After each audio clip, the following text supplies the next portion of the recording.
What's up, y'all? Welcome on into the GoVols247 Podcast. Wes Rucker coming to you from Fort Rucker Studio on a cold Wednesday afternoon in God's own Knoxville, Tennessee. How are you? I hope you're well. Hope everything in your life is going great. I hope you had a nice weekend.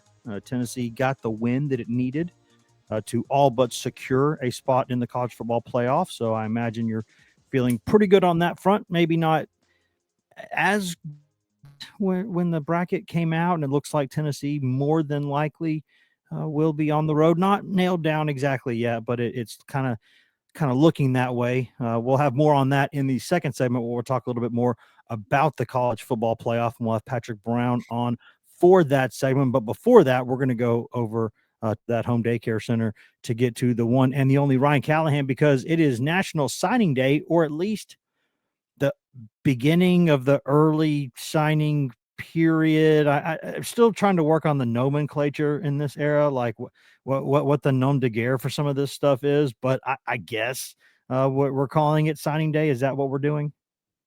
Yeah, I mean, the old National Signing Day was never really confined to one day either. It was just sort of the first day that you could sign. So, I think it's fair to call it early signing day. And most kids aren't. We've seen a few exceptions over the years, but for the most part, players aren't signing on Thursday and Friday. They're just doing it on Wednesday, and you've always got the option of waiting an extra day if something comes up, as Tennessee had on Wednesday. But it's usually not something that you have to worry about too often. Yeah, and I guess I'll give a heads up ahead of time, but especially with Ryan, but also a little bit with me. We both got like a little bit of a cold situation right now. Yeah. Because anyone who knows that if you have toddlers in your house, you're some degree sick all the time. Usually you're okay, but just a little sick, and some days you're more sick than others. So Ryan is dealing with it a little bit worse than I am right now. But recruiting never sleeps. GoVols247 never sleeps, and certainly it was last night for me, at least. It was get back from the game around maybe 1:30ish or so, 2 a.m. and then the kid was up coughing because he's sick, because I'm sick, because he's sick, if that makes sense.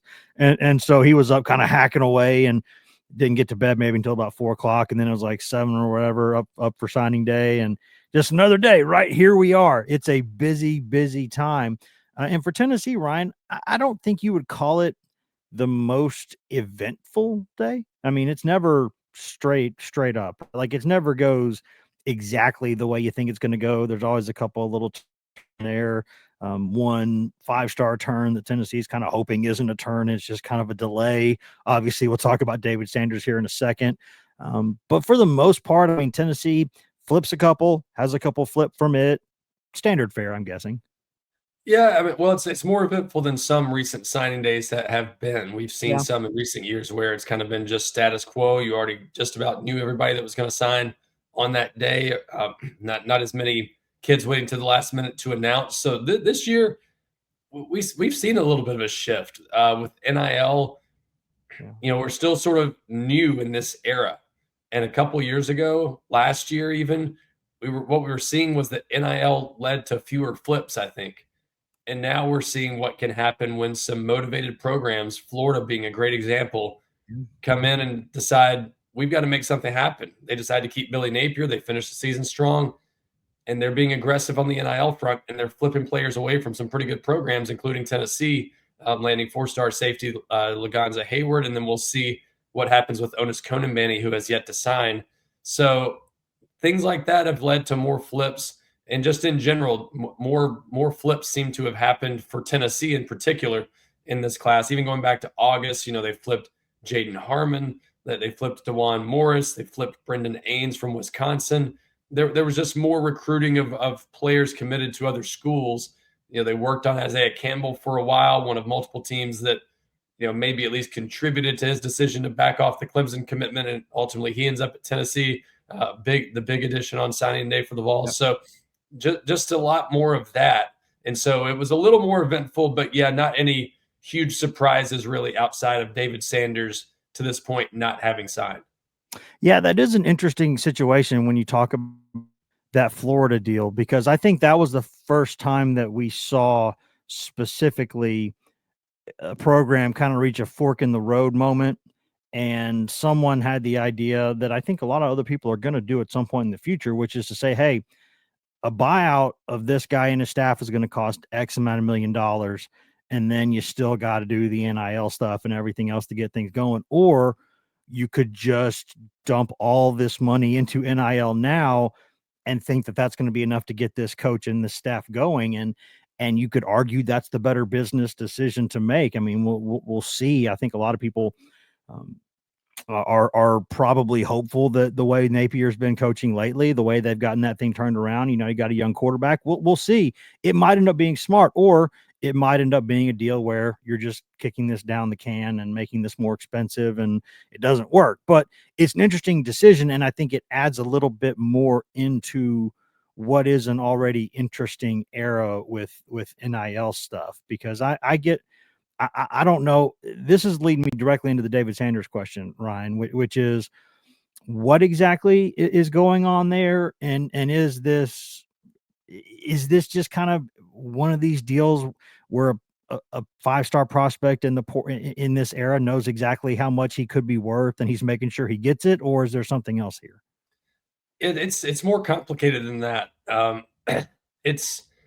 don't think we're going to see many situations quite like this one.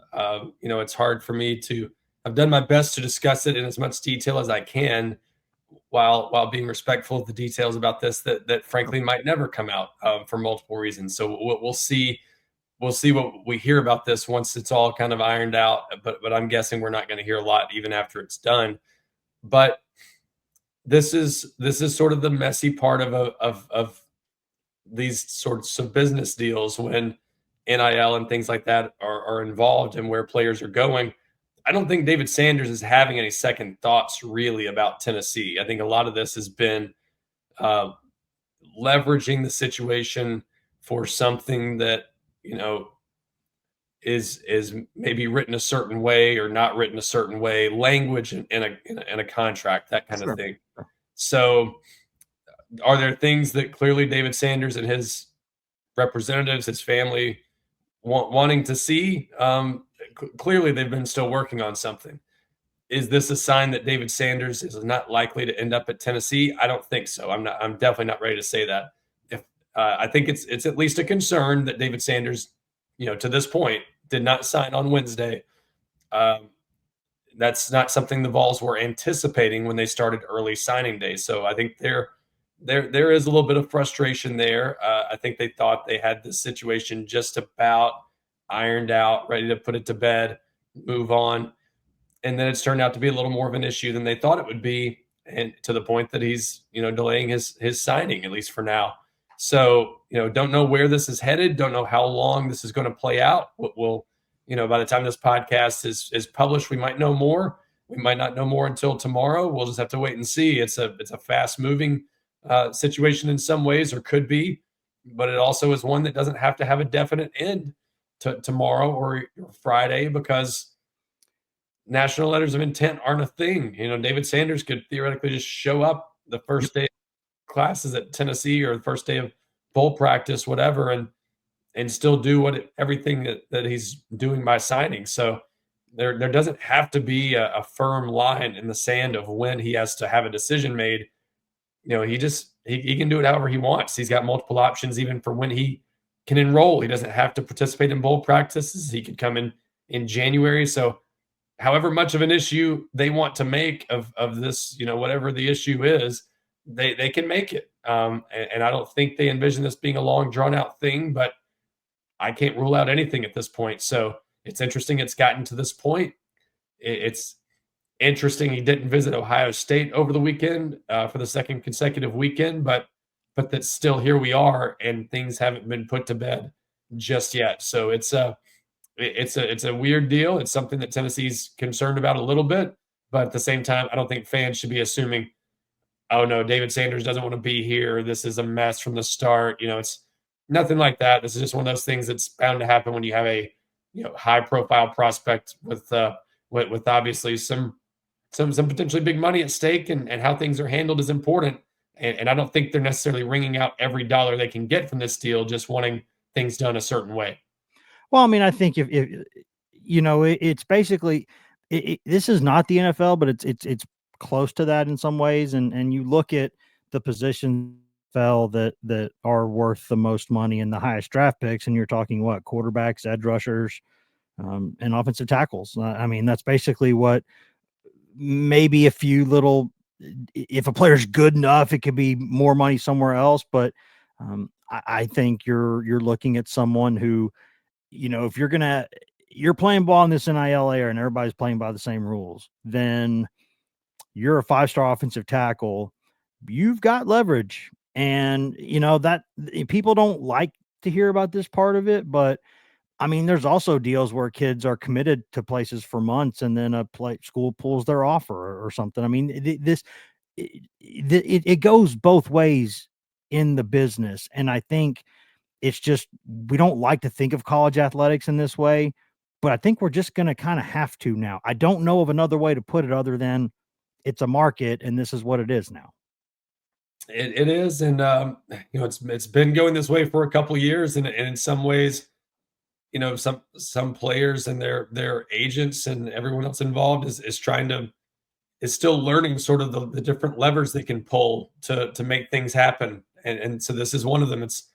I wouldn't quite equate it to a holdout, in training camp, but it's a little bit similar to that probably, where you're like, okay, we're not going to rip up the deal and we're not going to decommit. We're not going to move on, but we're not going to sign just yet. We're going to see if we can work this out and get our way. And so at a certain point, it becomes a bit of a standoff probably, where, the school or the collective might not want to budge and the player and his representatives might not want to budge. So who flinches first? And you don't always know how that's going to play out this early on in what could be we'll see potentially a multiple day ordeal. Well, I'll talk here for just a second so I can get you to get your voice back. We're trying to be teammates here, right? I think what I'm wondering is, we're looking at right now, and again, our class calculators will punch in some of these figures and we'll see, exactly how punched in the final couple pieces for Tennessee and for other teams. But as I understand it anyways, this definitely looks like a top 10 Tennessee class. I think we're looking at a question here of, okay, is it closer to like 6, 7, 8, 9, 10? Where is it in there?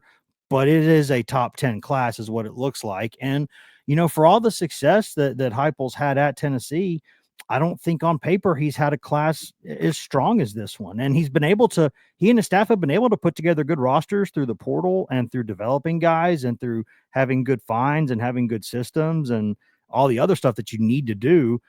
And they've obviously been able to put a national title contender on the field twice in 3 years, but they've done that without a class that maybe looks as strong as this one on paper anyway. And no sure things here, but I think when you're looking at the success they've had on the field to this point, and then you start sprinkling in some classes of this caliber, I think you really are cooking with something then. Yeah, there was a potential for this class to be ranked a little bit higher. Obviously, Tennessee lost Laganza Hayward, and that's a top 100 player, a guy that would have made a difference in the final team rankings. But this class was going to have a hard time being a top 5 class or anything like that without another 5-star or someone like that being added. So they were kind of in that range of they're going to end up 6 to 10, somewhere in that range all along. It just looks like now some other teams behind them sort of finished strong, including Florida. And so Tennessee's going to be at the bottom end of that top 10. But that's still a strong place to be. And when you compare it to Tennessee's classes the past couple years, this one is a little bit higher level, higher caliber across the board, just because of the volume of highly ranked players that they've gotten. Yep. There are more potential stars in this class is how I would look at it. I see a lot more guys that could be, multiple year starters, all SEC caliber players, those kinds of things. You've got a lot more of those high ceiling guys. So a player like Redarius Jackson is now in the middle of this class because Tennessee has added so many high level players. That's when you're at a good spot, when you've got players like Redarius Jackson kind of in the middle when you rank them from top to bottom. So it's a deep class. It's a lot of quality even toward the bottom of this class. Certainly not a lot, but not really much of any dead weight that I would say is, a guy that's, not likely to be a future starter or something like that. Just about all these guys, you can see a path to them being a major contributor in the future. And that's when you're recruiting at a pretty high level. So I give Josh Heupel and his staff a lot of credit. They've taken the successes they've had the past couple of years, landing Nico, landing a stronger 2024 class. That was a step in the right direction. This feels like another step where they're kind of finding their footing. They've figured out what's possible in some of these NIL battles. They figured out sort of how not to waste time on certain players that weren't worth the trouble. I think they had some battles in past years that they spent too much time on players that got away and maybe were always going to get away. And this year, I think they did a better job of sort of reading the room, figuring out who they could actually get. And when you look at it, I think they hit at a higher percentage this year when you just look at who they wanted, how many of those guys they got. And even though a couple got away at the end, pretty good success rate overall in terms of who they really prioritized and who they ended up with. I guess, right, there's always about, we can have like hours of a conversation on a recruiting class, right? I mean, and over the course of weeks and months, we do that. But right now we've got one signing day episode. So I'm trying to hit bullet point questions here. And what I'm guessing, I'll go maybe 30,000 feet up here and just ask a couple of broad questions. Where do you think positionally Tennessee really did well in this class? And where is an area where going forward, whether it's in the portal or in the spring or in next season, are some areas that you think they could have done more and probably need to be looking for more? Well, I would for sure start with the defensive line. It's one of the strengths in this class. They had a big need there. I don't think it's quite as big of a need as we thought it might be. I think we thought going into the year they're going to need to load up, 6-7 defensive linemen. They need some studs and they need some volume. And they came close to that. Ended up with, I think, 5 defensive linemen in this class with the addition of Isaiah Campbell. Campbell, the headliner of that group, Marion Dye. Anytime you're getting 2 top 100 prospects on the defensive line, you've done something right. So that's a good group. Ethan Utley, Jaden Lofton, some other really nice players. Charles House is an overlooked guy, a little bit underrated, I think, by some people. Tennessee beat out Georgia and Alabama for him back in the summer. So that's a really nice group that's got the potential to really provide some future upside on the defensive line and sort of restock the cupboard with the seniors they're losing after this season. Yeah. I would throw tight end in there just because it's not been that often that Tennessee's signed 2 4-star tight ends in the same class. Jack Van Dorselaer is a really interesting one because he's played on defense mostly his senior season, and he's looked pretty good doing it. Gotten some questions even from Andrew Ivins, our director of scouting. Are we sure Tennessee doesn't want him as a defensive end or as a possible defensive end? Because he's pretty good there. I wouldn't be shocked if some programs made a run at him to play defense. But Tennessee's still recruiting him as a tight end. But either way, good athlete to add at that position. And then Desan Brame, a really high-level, big-time talent at the tight end position, the kind of guy they've not landed enough in recent years, but sort of more in line with the Ethan Davis tight end, that really athletic guy that can be a real weapon in the passing game and probably an even higher level guy in some ways than Davis in terms of his upside. So that's a really good group. But really when you look through this whole class, that's what separates us from some previous Tennessee classes. Just about every position group has someone that you would point to and say, that guy's going to play a lot of football over the next few years. So it's a class where there's someone really good at almost every position and not really a lot of holes. It's a pretty big class. And I think that you could see they were playing with some roster flexibility. They didn't have to worry about numbers. They could just sort of go after who they wanted for the most part and not worry if they ended up at 28, 27, whatever, they could deal with it. And so it's a good class. They even got the second running back they wanted toward the end in DeJuan Morris. Yep. If there's a position where they came up a little bit short, I'd say offensive line, just because you lost Douglas Utu. Not what you want to hear. Really replaced him. Yeah, it's not what you want to hear, really. And that's not great considering where that position is right now. I know fans might hear that and say that's crazy. And after they lost Utu, they never really set their sights on a true replacement there. You could quibble with that a little bit. I know some have on the checkerboard on GoVols247, but at the end of the day, they were going to the transfer portal for help anyway. Probably going to look for multiple starters on the offensive line in the portal, or at least guys who can compete for starting jobs. So when you look at that, and it's such a year-to-year thing these days, you sign the wrong guy, you may be back in the portal to replace him next year. You just don't know. So when it's so year-to-year, not a big deal to go to the portal. You were already going to do that anyway. Sure, Douglas Utu would have been nice, but you can find a veteran guy that is going to give you at least next year about what you would have gotten from a true freshman potentially playing if he was capable of that. So for the 2025 team and for the next couple of years, I think they'll be okay there. But that's one position. If you just looked at the numbers and sort of ideally what they would have had, I think they ideally would have had at least a fourth at that position and not just end up with three. Yeah, because you look at what Tennessee is going to be able to offer in the offseason, right? And let's assume that Tennessee is going to be competitive NIL offer wise. Let's just assume that. I don't know if it's going to be outbidding everybody for everybody, but it's going to be competitive, obviously for guys that it wants. And it's not just that, because you're offering that on top of, well, it's another year with Nico being a year better. It's a year where, you're coming off the college football playoff. You're going to be expected to contend again.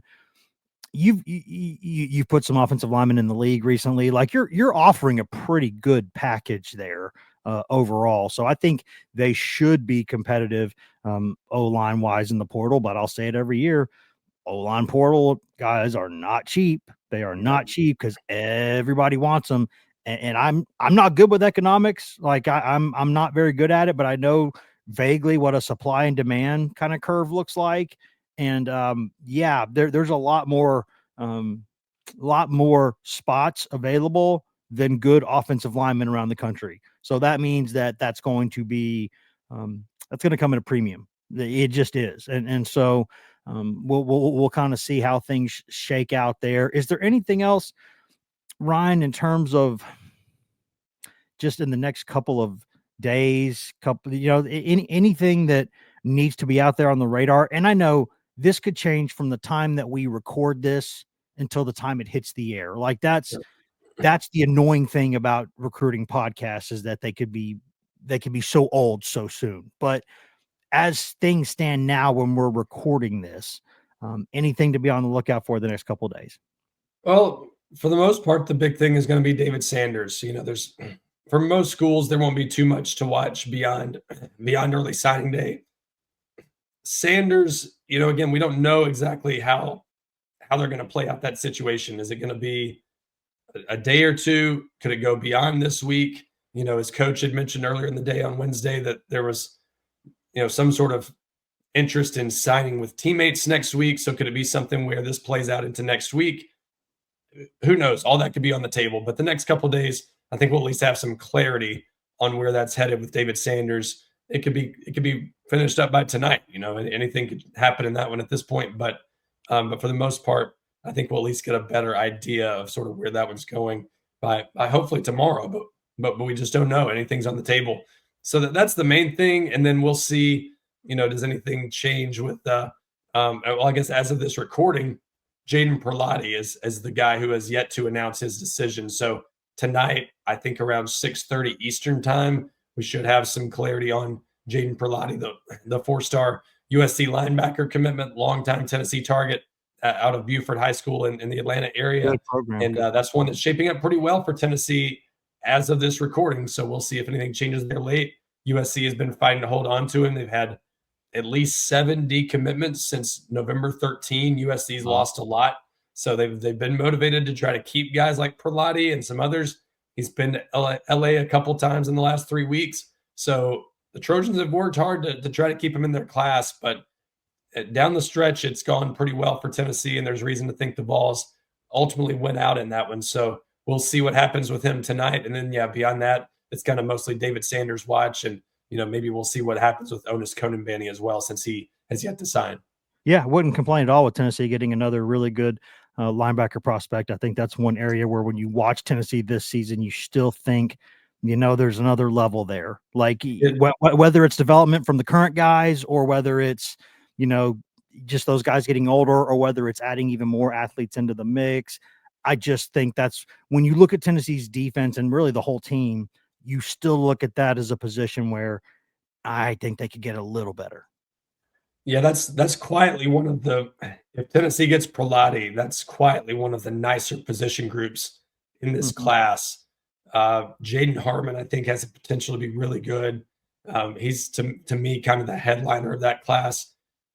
You've got Christian Gass, who's got some positional versatility, could be an edge guy, could be a linebacker, but he's a 4-star, moved up into the top 247. He's really talented, has really long arms for a guy his size, so that gives you some hope that he still might not be done growing. We'll see what he sort of does physically.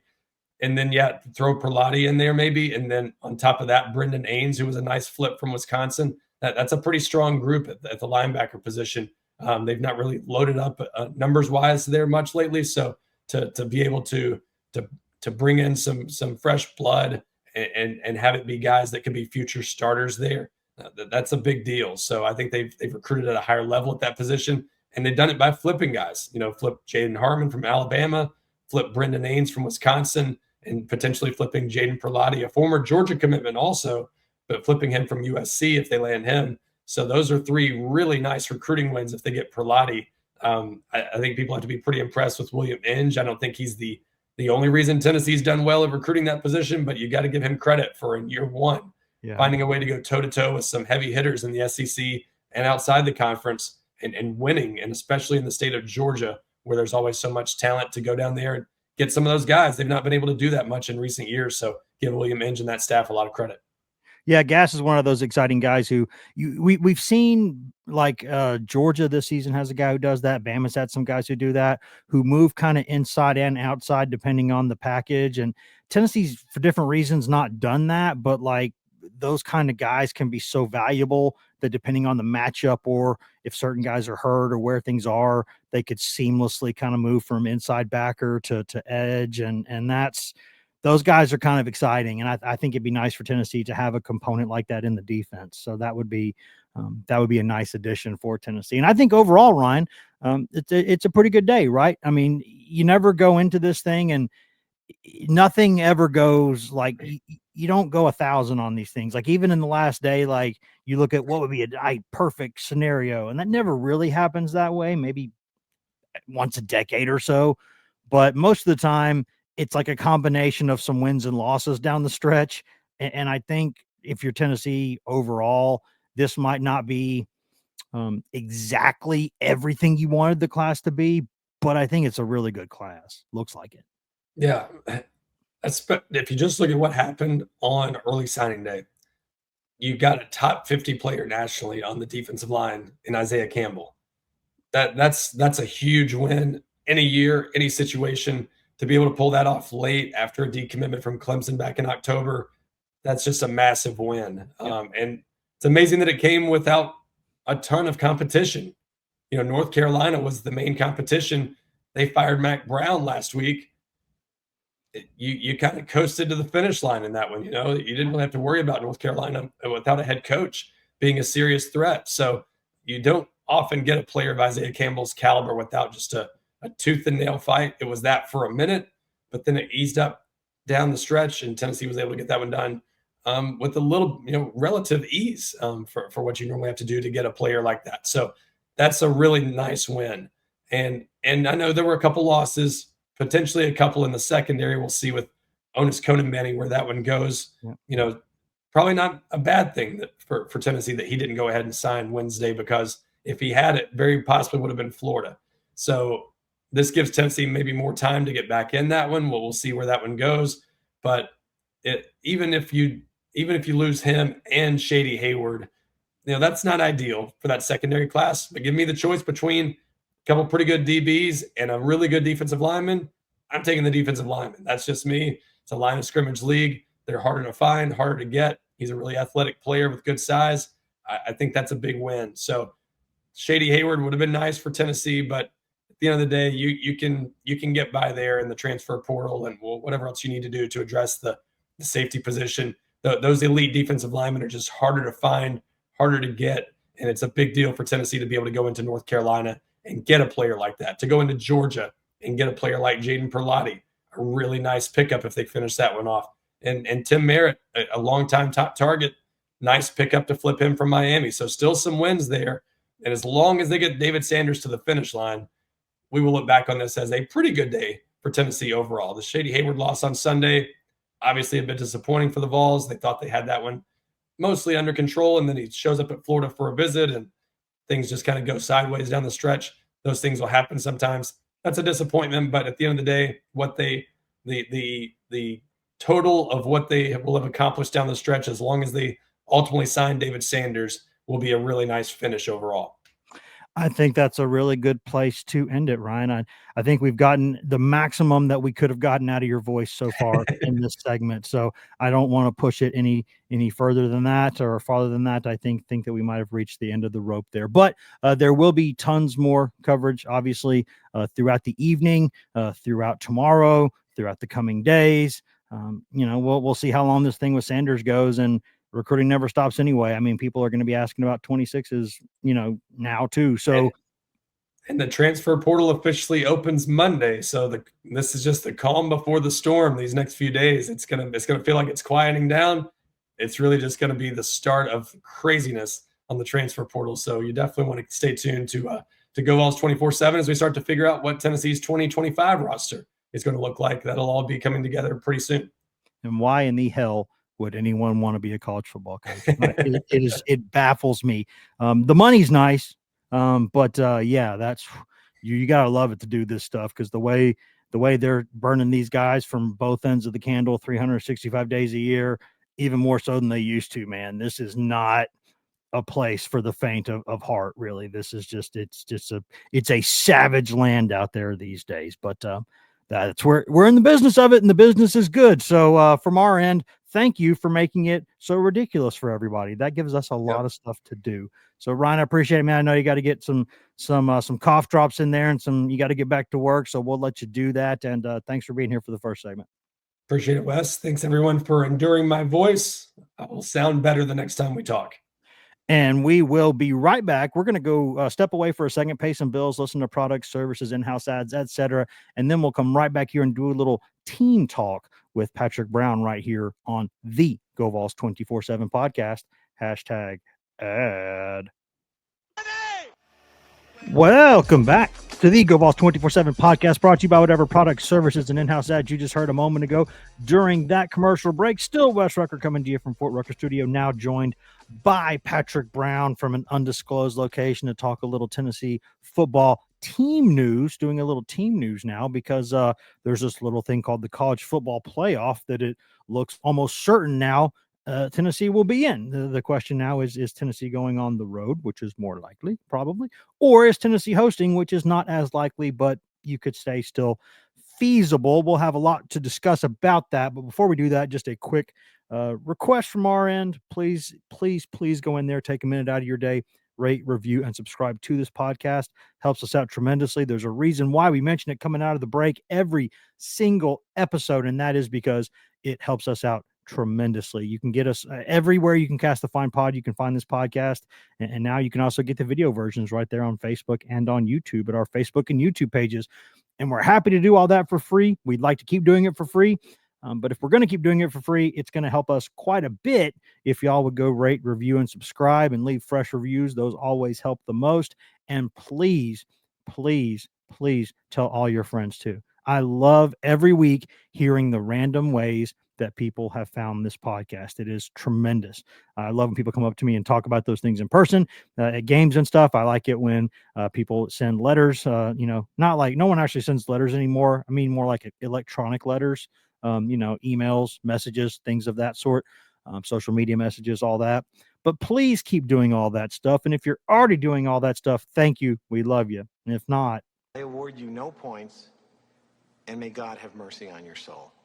Straight into it here, Pat. Tennessee is still the number 9 seed in the college football playoff. If the thing started today, Tennessee moved up a spot, as we all expected it would, to number 7 in the poll. But because of the way things work and the conference champions have to have the first 4 spots there, so Tennessee, bottom line is Tennessee is still the number 9 seed. The new number 8 seed this week is Ohio State, where Tennessee. So if the college football playoff started today, it would be Tennessee going to Columbus. Now, I don't know for certain that it will still be Columbus. I still think if Oregon beats Penn State did lose to Ohio State in Happy Valley earlier this season. So you could pretty easily see a situation there where Penn State becomes the number 8 seed and then Tennessee's the 9 going to Happy Valley, which is not quite as scary probably as going to Columbus. So that would be better. Or if things get completely out of hand in either the Big Ten or the SEC title game, you could at least have an argument that Tennessee should probably go ahead and get the home game at that point. But I don't know if the committee is going to do that. Before I ask you this question, Pat, I'll say that the 12 teams are probably the 12 teams I would have in it right now. You can quibble over Bama and maybe Miami should be there. Maybe somebody else should be there. But I think Bama's still probably got the best resume of those teams. So I have questions about the order, but the 12 teams, they might be the 12 teams I would have. What about you? Yeah, I'll start with Tennessee, Wes, and I was not surprised to see Ohio State drop, not far enough to drop behind Tennessee. I tried to prepare GoVols247 subscribers on Sunday for this likelihood, and there were people asking once the polls came out, right? It was Ohio State dropped behind Tennessee in both the coaches poll and the AP poll, and people were like, "Hey, that's a good sign, right?" And I was like, "Nope, does not mean a thing. The committee does not care one iota about the polls, and they're going to do what they do." So I was not. I think Ohio State was number 2 in the rankings last week, so this is where the disconnect. I don't, for lack of a better term, disconnect between the rankings and the seeds come into play, because technically Ohio State only dropped 2 seeds, right? Or 3, right? They dropped from 5 to 8, but they were number 2. So they were going to have to drop 6 spots to get behind Tennessee once Miami was out of there as well. So there's no, you can look at who they've dropped, how much. None of it really makes sense. And I think I tweeted this on Tuesday night. Let me see if I can find it. That ultimately, as we saw with Ohio State and as we saw with Alabama, the name brand matters. These committees love the power. Anyone that suggests that they don't look at the logo on the helmet is not operating in reality, because they 1,000% do. Yeah, so Miami lost to Syracuse, who's 8-3, now 9-3 by 4 points, and dropped 6 points, or dropped 6 spots. Ohio State lost to Michigan, 6-5. It's been terrible all season. Texas went up there early in the season and dominated them, and Ohio State drops 4 spots. Then you go to Alabama, who lost by 3 touchdowns to Oklahoma, and they dropped 6 spots. So there's no, what did Georgia lose what did Georgia drop for losing Ole Miss? There's no rhyme or reason to any of it. So yeah, like 9 spots. So there's no rhyme or reason to any of this. And so, as you said a long time ago, and it's turned out to be pretty prescient, Wes, is they will put in who they want to put in, where they want to put them, and they'll pick out the things to justify it. And listening to Ward Manuel, the Michigan athletic director, who's the chairman, the spokesperson for the college football playoff selection committee, he was asked actually by our good friend David Pascal of the Chattanooga Times Free Press on the conference call after the rankings came out TFP about, or as he was announced to ask this question, Pachel. It's the French version. Right. Yeah. He got a kick out of that one. He asked Ward Manuel about why Ohio State was ahead, because obviously Ohio State being ahead is important, because that's the line between who's hosting and who's not. And the answer was pretty matter of fact from Ward Manuel, who he pointed out that Ohio State has 2 top 10 wins, which they do, Penn State and Indiana. And losses now, who have Penn State and Indiana beat? Well, that's a different conversation. So 2 top 10 teams, 2 top 10 wins. And then obviously they had lost to Michigan and they lost at Oregon from a point. He didn't even mention Tennessee beating Alabama. He mentioned that Tennessee had lost to Georgia and Arkansas. So But he said there was similar resumes, and they are the strength of schedule numbers are very close, and strength of record. I think they're pretty close in like game control, FPI, all that stuff is pretty similar between the Vols and the Buckeyes, and so they use a lot of different data points, but certainly I would say that losing at home to Michigan is a lot worse than losing at Arkansas at night on the road. But I think the other takeaway for me was listening to the rest of that call is that he said that there's virtually no chance for Tennessee to move up. They're not gonna get jumped by Indiana. They could get passed by SMU, but that's not really it's not really relevant to the seeding issue. Tennessee is in the at-large pool. SMU is only in the at-large pool if they lose to Clemson, and they're not going to be ahead of Tennessee in said at-large pool because they are currently behind them anyway. But there's not anything that's going to happen that's going to make Tennessee randomly jump Ohio State. So, and he almost made it sound like that teams that lose this weekend, I would assume, unless they're blown out or there's an injury, aren't going to drop very far. Now, to your point, I do think if Penn State loses, I have a huge issue with that.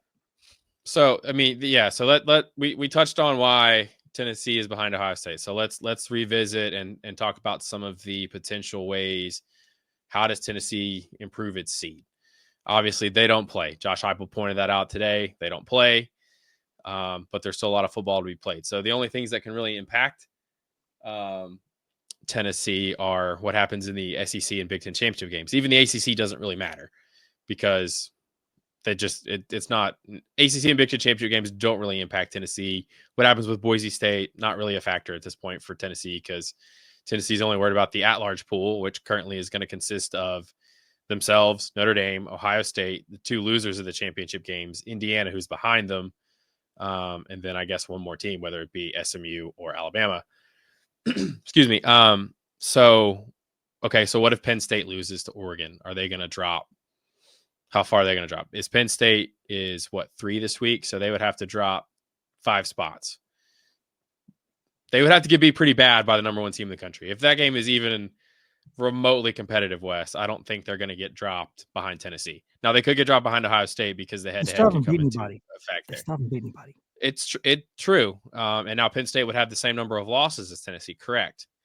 Without but I really think they would have to get completely blown out, 28, 30 points for I think for them to drop behind Tennessee. Now that, I'll put it this way. I've booked accommodations in 2 Big Ten cities. Ohio State, Columbus is one, and it's not College Station because there's no thing in College Station apparently. There's nothing. There's trees. There's a lot of trees. There's a lot of trees. I've booked accommodations an hour and a half away from Penn State's campus. So let's put it that way. So I think that is a real possibility. The other one that was less clear on and is what happens if Georgia loses, right? Because if Georgia loses, they've got 3 losses. And they're only 2 spots ahead of Tennessee in the rankings right now, right? They're 5, Tennessee's 7. Yep. And this was brought up. This was asked by, I think it was Mike Griffith at the very end of the call. Okay, what happens? You've evaluated. You've got Tennessee ahead. You got Georgia ahead of Tennessee. Head-to-heads there, and he kind of suggested, the way I read it, was that we view Georgia as better than Tennessee. They're ranked higher than Tennessee. We've had them higher. And we hold teams that play and make these conference championship games in high regard. So, again, I think Georgia would have to get beat pretty badly for that to happen. And that opens up a scenario where, okay, if Tennessee moves up a seed line, but are they going to have to play Georgia at Neyland Stadium? And it's almost like, as a fan, which one do you want? Now, the cooler experience would be going to one of those Big Ten games. You've hardly ever played those teams outside of a bowl game. I think they've only played Ohio State once, right? So you could have that, or you could have a home game, which would be more advantageous to your ultimate goal of winning a national title because you're 25-4 under Josh Heupel. You've won 20 of your 21 home games over the past 3 seasons. So I think there's going to have to be a blowout in one of those 2 games for Tennessee's situation to change. I think if any of those games are close, I just have a hard time seeing particularly in those two leagues. It's going to be different if SMU loses to Clemson, though, Wes. I think we all know this. If SMU loses, they're going to get shipped out to keep Alabama. Oh, without question. We know we that all know for that. For a fact.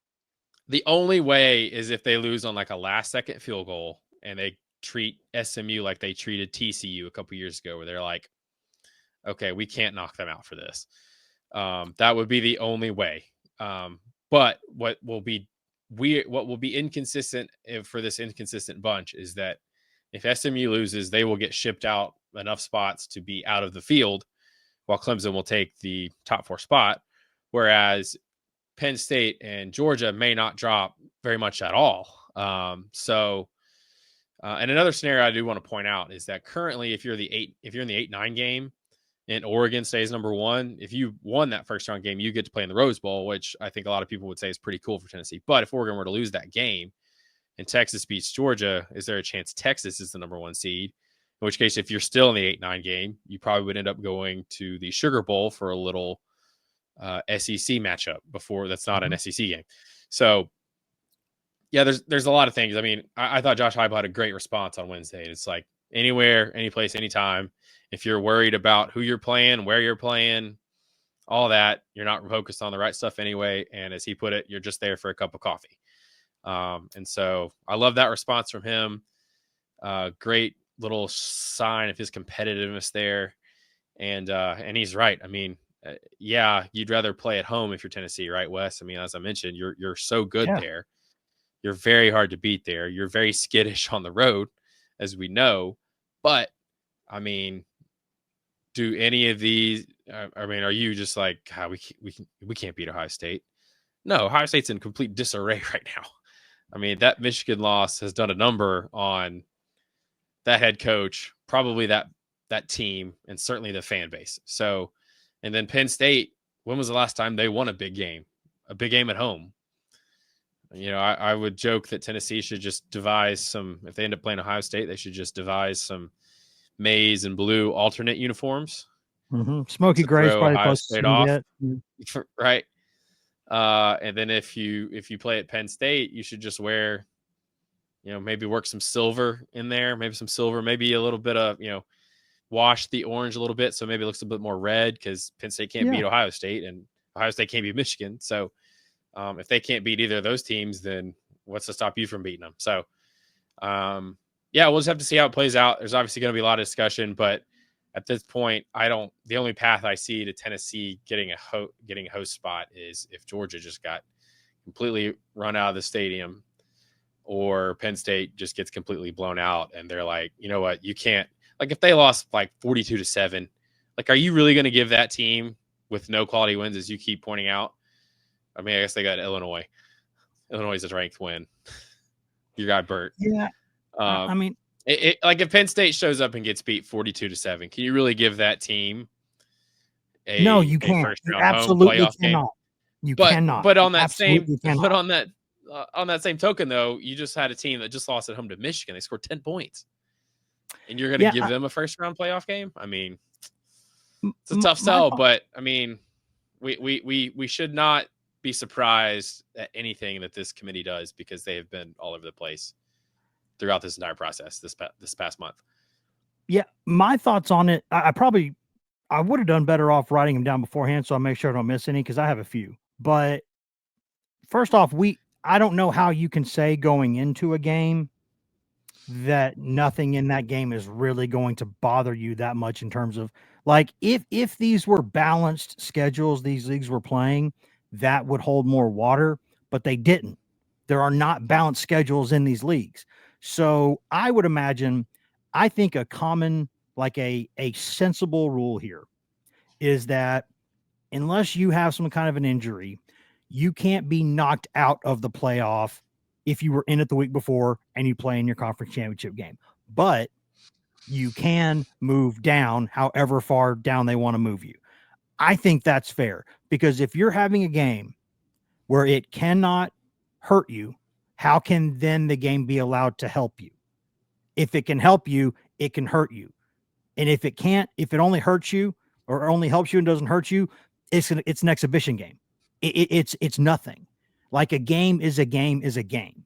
So what the hell are we doing here? This is, again, a moment with this committee where I'm asking very politely, what in the hell are we doing here? How is this a thing? Because to tell me that a game doesn't matter, and the reason you're playing these games still is for the money. We all know that. But if you're going to say, if you win this ACC one, you can get in the field. Well, if you can get into the field with the game, you sure as hell can get knocked out of the field with a game. How is that not? I mean, I don't want to punish these teams that far, but I think if you're talking about like you're not going to dock them a seeding, that's BS. That's just BS. You can't. We don't know what's going to happen in those games. A team could lose at 45-7, and then you're sitting there telling these leagues, well, these games really don't matter. They don't matter. So I don't. Yeah. That's what I don't like that at all. And now, with that said, with the seedings this week, if you want to put Ohio State over Tennessee, or if you want to put Tennessee over Ohio State, I'm fine with that. I really am. I think those seedings, those resumes are so close. Like, okay, Ohio State, probably a better win, definitely a better loss. So when you look at overall the metrics on things, they're close enough to where I think this committee said, which team do we think is better? And they think Ohio State is better. And that's, you can't say that's right or wrong. That's just kind of what they think. And you can't objectively say that's wrong. That's where I am with that. It's that I think if you lose more than one game during the season, you kind of, it's not that you can't make an argument or you can't be upset, because I think you can, but I think you have to say it in a library voice. Like, as long as you're like still in the field, like you can't, I mean, it's hard to sit there and say, well, because you could have controlled some things better and you didn't, and you're still in the field. So that's where I am on that. But I just don't know. I did say the whole time that they were going to put the arrow where they wanted on the board, and then they were going to draw a circle around wherever they wanted that arrow. And that's what they can do, because there's enough numbers in this where you can do that. Like, there's enough where you can, when you have a stupid thing of numbers, you can have them say whatever you want. You can look at all this and you can say, oh, well, here's what this, and this say. But then if that doesn't suit your argument, the next week you can say, well, at the end of the day, we thought these were the most important factors. You can say whatever the hell you want. And I think with teams like Ohio State and Alabama, and I'm not defending this, I'm saying I don't think it's because they are wanting those teams to win. I don't think it's because they are supporting those teams. I think it's because they're so hardwired to think these are the best teams in the country. So at the end of the day, that's where their votes are going. Now, I'm not defending it. I'm just saying I think it's a different kind of wrong, but it's a wrong that to me feels not quite as wrong. Because, I mean, how can I sit here and say there's no way the Big Ten has the 4 of the 5 best teams in the country? Like, how can I sit there and say that? Because none of those, we don't know that right now. I'm just saying that because in all of college football history, that's never happened. So it's probably not going to happen now. So if I'm going to make an argument like that, and I did, and I would make it again, I can understand why a committee member would say, at the end of the day, Ohio State's going to go one spot higher than Tennessee. And at the end of the day, Bama's going to get in and Miami's not, or South Carolina's not. Like, okay. I mean, I understand that. It's maybe not right, but I understand it. What I don't understand at all is this BS they're talking about with these league title games, because these teams do not play balanced schedules. They don't. And so to just act like just because you got there, like your resume is better than other teams, that's absolutely not the case. You can get a soft schedule and back your way into Penn State's playing in the Big Ten title game, and it has not beat anybody. It hasn't. And it's playing in the Big Ten title game. So how can you sit there and say, well, we hold these teams in really high regard? what's that say about your high regard? Your high regard is nothing. Like I just, some of these arguments that they make, like I wish they would just come out and say, these are the teams we wanted. Because I'd be like, okay, you're being honest. I understand this. But what they're doing is saying, oh, well, we don't have any bias. Here's the numbers. And it's crap, Pat. It's crap. I've officially decided. I'm trying. I was like you. I'm trying to think of responses in my head. First of all, it's funny that you talked about the money makers that these conference championship games are. Have you seen some of the ticket prices that are at hand for these games? Mm-hmm. I mean, I think it's very loud and clear that fans are now. If Tennessee got in, I think they'd probably be higher demand just because Tennessee hasn't been in so long. But if you're Georgia and Texas fans, you're thinking we might play in Atlanta 2 more times. Well, if you're a Texas fan, it's the first time in Texas, you never won the league. You never played in the league. Still, I mean, even the Penn State, even the Penn State Oregon game is, you can get in there for a little more than it takes to buy a meal at Chick-fil-A. So 2 other things that I do want to point out is that I'm trying to remember them all. There can be conference matchups in the first round. So it's not like, as much as I would like to see them, if it ends up the 4 at-large teams from the SEC and the Big Ten playing each other, as much as we'd like to see something like that, they're not going to reseed just to avoid Big Ten versus Big Ten or SEC. And so there's that. They also, this has been something that's been pointed out too, and it sort of goes along with what you're saying, is Ward Manuel said that they have been asked to evaluate teams through conference championship games. So they're not irrelevant, but they also, as we sort of talked about, that there's a slippery slope, and if you penalize a team too much for what happens in that game, because you might, de-incentivize a team from getting there. And we heard some of that from some of the SEC coaches, right? I mean, Lane Kiffin was like, he said he had talked to some coaches in the league that don't want to play in the game. Certainly, if you're Tennessee, you're like, yeah, we'd love to be playing for an SEC title this week, but we also got an extra week to get half of our team that's beat up some time off. So, yeah. That's the balance that the committee is going to have to hit, because they're going to have to take these games and use them as proper evaluation tools versus just completely wrecking a team. Because who's to say, take SMU, for example, like if they think they're going to lose, then why even show up for the game? Mm-hmm. So the committee has said that over a 12-game regular season, we think that SMU is higher than Alabama by 2 spots. And so, so now if you're SMU, you're like, okay, we're going to go play this extra game that Alabama doesn't have to play. And that could change how we get viewed. Like, what is fair about that? Now, it's a little bit of a different conversation for the Penn States and the teams that are going to be impacting where maybe Tennessee's ranked. So, yeah, there's that. So all that is to say, I did love Josh Heupel's response. And I think that's, we've seen some coaches this week, Wes, really stumping for their teams to get in. Sure. We've seen some 80s going back and forth on Twitter about this, that, and the other. And so I have to commend Josh Heupel for just being like, let's go put the ball down and go play. We'll play who we play. We play where we play. Let's go get ready to go.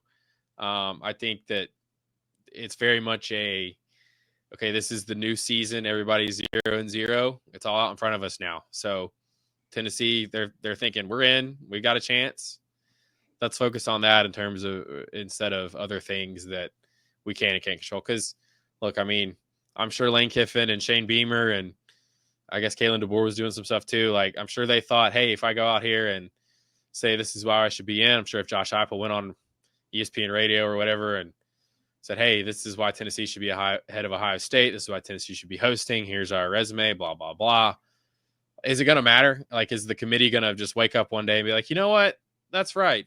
Yeah, You know, it's not like gonna. it's like people who think that like in the movie that like you make this speech and the girl all of a sudden like loves you because you made this great speech at the end of the movie. It's like that's not how life goes, bro. Like she likes you or she Right. doesn't. Right.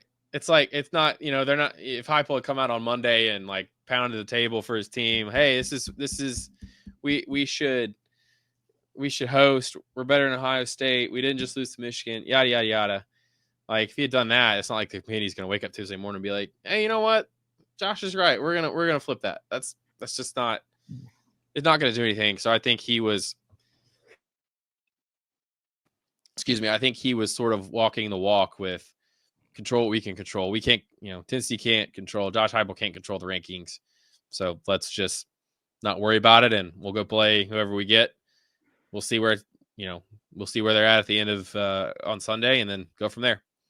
Hey, at some point you're gonna have to beat the best teams anyway to do it, I guess is one way to look at it. I think it matters a great deal for Tennessee because I think when I look at the teams across the country right now, I don't think there's a team out there that I've seen that Tennessee just absolutely could not beat on a neutral field. I've not seen one yet. Now that I've also seen a lot of teams Tennessee could lose to, but I think that I see a lot of teams that I think on the right day Tennessee could beat. The thing that I just don't think this team is quite ready to do yet is to go on the road, beat one of the best teams in the country in their yard. I don't see that kind of mental toughness from this team yet. I know Ben's and some others have disagreed and been like, you know, that maybe there's a different way to phrase it, but just the sloppiness, the procedure penalties on the road. I just don't. I've seen like, okay, at Oklahoma, you know, Bama went there and folded. Tennessee did not, but that's not a great team. It's, you know, it's not. It's a nice stadium. Great program historically, but not a great team right now. Vanderbilt, good team right now. That's basically a neutral game at best or worst for Tennessee. There's probably more orange than black and gold. I've not seen them go to some of those cathedral type places and just put it on somebody. LSU was LSU during the day, which I'm sorry to say it is tremendously different from LSU at night. So I just, that's the one thing. I think it does matter quite a bit for Tennessee because it could be the difference in like a first round exit and a national championship, but that's a separate argument. That's a separate point. The point I have is that I don't know why you have to sit here right now and say Tennessee absolutely has to be a road team. Judge, you know, that's one side of the discussion.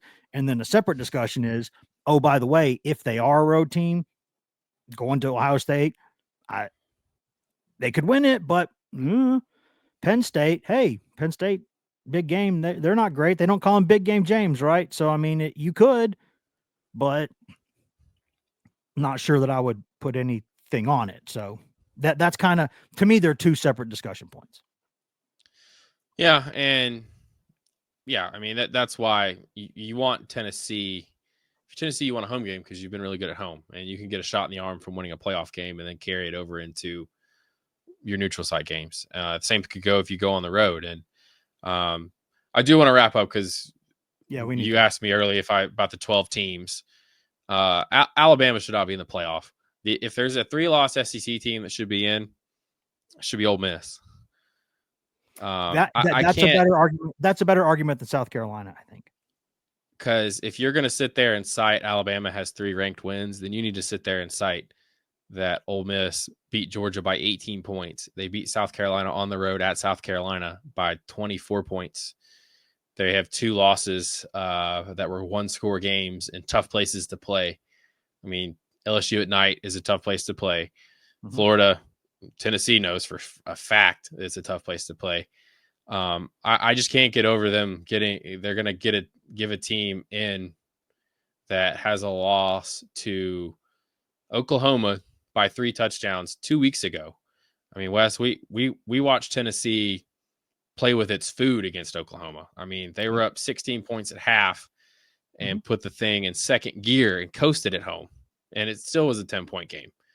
And even worse, we 4 days ago watched Tennessee outgain Vanderbilt by over 300 yards. Tennessee gave Vanderbilt a 14-point lead, a 17-7 lead, and then completely dominated them for 3 quarters. I mean, it was a 36-23 game, but the box score is not that close. I mean, Tennessee let Vanderbilt run 11 plays in the second half. And that is a team that worked Alabama. I know that was a couple months ago, but Vanderbilt completely outplayed, outcoached, outdid everything Alabama. And the same thing could be said about what happened in Norman for the Crimson Tide. So, I know that Ole Miss lost to Kentucky, but that game was in September. Since then, we've seen that team take it to Georgia. I mean, they dominated Georgia. They had Georgia in complete disarray for a while. I mean, I think that performance probably spilled over into their start against Tennessee a week later. So, Yeah. I would put Ole Miss ahead of Alabama, just because, I mean, some of these SEC teams have some bad losses. None of them have as bad a loss. You're letting a team in that lost to Vanderbilt, man. Vanderbilt. Now, Clark Lee should be SEC Coach of the Year. They're 6-6. They're no pushover. I spent all last week saying that it was going to be a tough game for Tennessee. But, I mean... Yeah, I mean, I'm not sitting here and saying like I feel great about it. I'm not saying I feel great about it. I'm saying my argument would be it's like very slightly, like ever so slightly in Alabama's favor over Ole Miss, and with some consideration to Miami, but not more than those other two. So I'm not sitting here and say that I feel great about it, because I think no matter which team you put in there, if that's how it goes, there's going to be a pretty big asterisk there. Like, like, they really, I mean, I get it, but I just, to me, it's close, but like, I don't think no matter which team you put there, you're going to have a big flaw. And I think I'd rather probably, Tennessee fans aren't going to like hearing it, but if I'm on the committee, I would probably go Alabama, unless I could look at it 100 different ways and maybe see more for Ole Miss, because that is a good argument. But I don't know. I mean, to me, the bigger issue that I have is just is the championship game thing, and how we can act like this is. I don't love the way they're handling that. Well, I think you could have made a case for Miami though too. I mean, that's a team that you've had ranked higher than a lot of people all season. That is a team that they've had some close wins for sure against questionable competition, but I mean, you just compare their losses to Alabama's losses, and it's not. It's not. I mean, it's not. I mean, Alabama has an extra loss, and look, I mean, Syracuse is 9-3. They're not a bad team. They beat Georgia Tech, who, by the way, just outplayed Georgia for 55 minutes in Athens. Yep. That's the other team that beat Miami. That game was a 5-point game, and Miami had the ball late. So. I know Miami doesn't have a bunch of great wins. They've got some okay wins. Duke, Louisville. They went to Florida and beat the crap out of Florida. I mean, I get it, but I don't know. I mean, it's you look. I mean, Alabama. Yeah, they beat Georgia. They almost blew that game. And they eked it out at the end. They beat South Carolina by a similar. It's not like they went on the road and won by a lot. They beat South Carolina home by 2 on the last play of the game. They beat Georgia, one of the last plays of the game. Missouri has no business being in the top 20. They have not beaten a team with a pulse. I mean, they have a bunch of one score. I mean, Missouri is like minus 29 in SEC scoring margin, because despite being 5-3 in league play, because they got blown out twice and then had another close loss, but all their other wins are by 1 score or less, except against Mississippi State, who's 2-10. So, how is Missouri in the top 20? I mean, and that's, they've kept them there all season to say, hey, that's a ranked win. And it was kind of interesting to hear. I don't know who it was on the call on Tuesday night that was like, he was trying to do some mental gymnastics, but I mean, I get the point he was making. He was like, okay, so what if UNLV and Army lose this week, and you put, say Duke and Louisville? Duke's 9-3, I think, right? Louisville, I know that's a Stanford. So, I mean, if you stick 2 ACC teams in the back end of the top 25, then there goes your whole argument of putting Alabama over Miami, right? Because you would have said, okay, well, Alabama's got 3 ranked wins and Miami has what? None? 0? Well, if you give them 2, is it that, does that change the data point? And that was where the point came up, where it's like, okay, if you're not playing, teams that are not playing this weekend are not going to move ahead of each other. Only the teams that are playing are going to quote unquote move. So, but yeah, I mean, were we surprised? Was anybody really surprised they stuck Alabama in there? I mean, 2 years ago, they put Alabama in Tennessee. Those are the 12 teams. Those were the 12 teams that I thought they were absolutely going to go with. There was no surprise for me Tuesday night when they stuck Alabama in there, because 2 years ago they put Alabama ahead of Tennessee, even though Tennessee beat Alabama. And then didn't they beat? That's right. Tennessee went to LSU and won by 30, and on the same field where Alabama lost, but they still had Alabama in front. And then last year they kicked out an unbeaten power conference champion so they could put Bama in, because Bama had a run of ridiculous luck, 4th and 31. We all know what went on in Tuscaloosa when the Tennessee played there. There were some shenanigans in the SEC championship game. I mean, this is the third year in a row that Bama is getting preferential treatment. So why is anyone surprised anymore? So no, but I mean, and my argument would be that it's not, it doesn't make it any better. But if there's programs you're going to give benefit of the doubt to, it's probably right now until. Well, Nick Saban doesn't coach there anymore, so why do they get the benefit of the doubt? I mean, that's a fair point. I think we're at a good spot, though. I think we're going to have another discussion about this on Sunday, obviously, and we'll see. And again, if this thing ends up being okay at the end, then we'll say, all right, that's fine. But they're going to put these things out 6 times, so that's going to mean 6 times we're going to discuss them. And if they look screwy during the first 5, we're going to say they look kind of screwy. And then if they end up all right, be like, okay, fine, you got it to a decent spot. So we'll see what they do. We'll see if they stick to some of their rules or not, or if any of these rules even matter.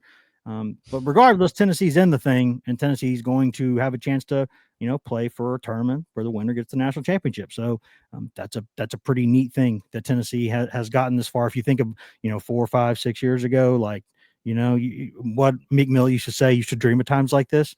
This is what you want. You want to be in these games. So Heupel and the Vols have done that, and we'll see how they do when they get there, and we'll see where they're going, if they're going anywhere. So, but for now, we'll leave it there, Pat. We also got a lot of transfer portal stuff we'll be discussing over the next couple of weeks too. Tons of stuff there, tons of basketball content. Obviously, the third-ranked Vols are just ripping souls right now. So lots to discuss, but I think for now, we'll leave it right where we are, unless you got anything else. I'm good. Let's get to Sunday.